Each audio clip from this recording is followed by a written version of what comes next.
In the heart of a bustling city, amidst the clamor of trains and the ceaseless flow of passengers, sat a man whose life was defined by the outstretched hand and the hope of a coin.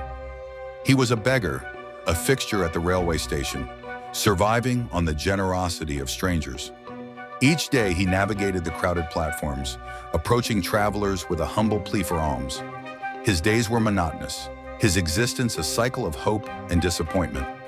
One day, as he moved through the compartments of a stationary train, his eyes caught sight of a tall man, impeccably dressed in a suit and polished shoes. The beggar's heart leaped. Surely this man of means would spare a generous coin. He approached, hand extended, and asked for alms. The man looked at him, a slight smile on his lips, and said, "You always ask, but do you ever give?" The beggar was taken aback. "Sir, I am a beggar. I have nothing to give." The man nodded thoughtfully. "If you cannot give, then you have no right to ask. I am a businessman. I believe in transactions. If you have something to offer, then I can give you something in return." With that, he boarded the train, leaving the beggar with a mind full of questions. The words lingered, echoing in the beggar's mind. He pondered over them, questioning his own existence. Was it true that he had nothing to give? Did his constant asking without offering anything in return diminish his worth? For days, these thoughts consumed him.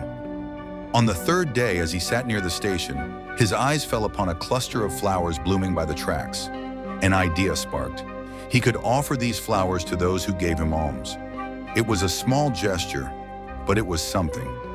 He began to pluck the flowers each morning, and as he moved through the trains, he would hand a flower to anyone who gave him money. The passengers were surprised, then delighted. The simple act of receiving a flower brought smiles to their faces. Word spread, and more people began to seek him out, eager to receive a flower in exchange for their coins. The beggar noticed a change. His earnings increased, and he felt a sense of purpose. He was no longer just a beggar, he was someone who brought a moment of joy to others. But as the days passed, he realized that the flowers near the station were not enough to meet the demand. He needed more. He began to venture further, seeking out gardens and fields where he could gather more flowers. He woke up earlier, worked harder, and his efforts paid off. His reputation grew, and people began to refer to him as the Flower Man. One day, as he moved through a train, he saw the same tall man who had challenged his thinking months ago. He approached him, offering a flower in exchange for alms. The man smiled, handed him money, and accepted the flower. "You've become a businessman like me," he said. The words resonated deeply. The beggar realized that he had indeed transformed. He was no longer just taking, he was giving, creating value, and engaging in transactions. He was a businessman. With renewed determination, he decided to take his venture further. He saved his earnings and invested in a small cart. He began to buy flowers in bulk and sell them at the station. His business grew, and he eventually opened a small shop. He hired others to help him, providing employment to those in need.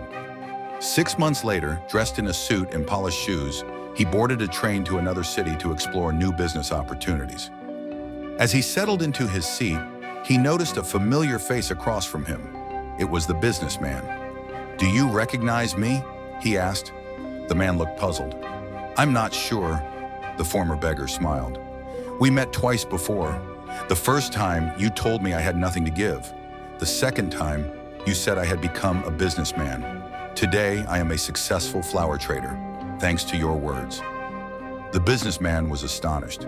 He congratulated him, acknowledging the remarkable transformation. They spent the journey discussing business strategies and sharing experiences. As they parted ways, the former beggar reflected on his journey. He had learned that success begins with a shift in mindset. By choosing to give, even when he had little, he had opened the door to abundance. His story became an inspiration to many, a testament to the power of change and the importance of giving.